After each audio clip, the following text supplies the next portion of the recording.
A common confusion which everyone are having, that is keeping hot compression and cold compression in pain.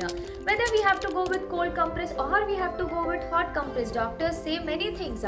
For the same pain, few might say hot compression, few might say cold compression. So you are so confused in that particular thing.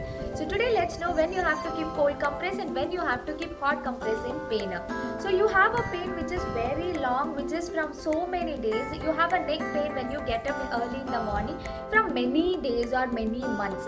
In that particular condition, you have to go with hot compression. So this hot compress, hot water bag can dilate the blood vessels and increases the circulation. So if you have something which is chronic pain and very long you are having that pain, since long time you are having, then hot compression is necessary. And you have a pain which is recent. So since yesterday you have fallen or today you got hurt and you have pain and swelling in that particular area, in that conditions you have to go with cold compression. So this cold compression will constrict the blood vessels and reduces the swelling and also the pain. And also you have to follow RICE therapy.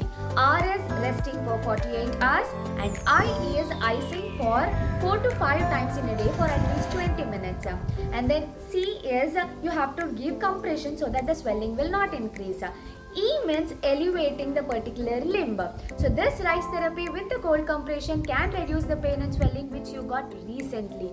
Hot water compression if you have the pain which is very long.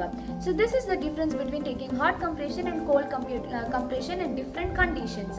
So from next time, don't forget to take hot compression in the chronic pain and cold compression in something which is very recent. Thank you.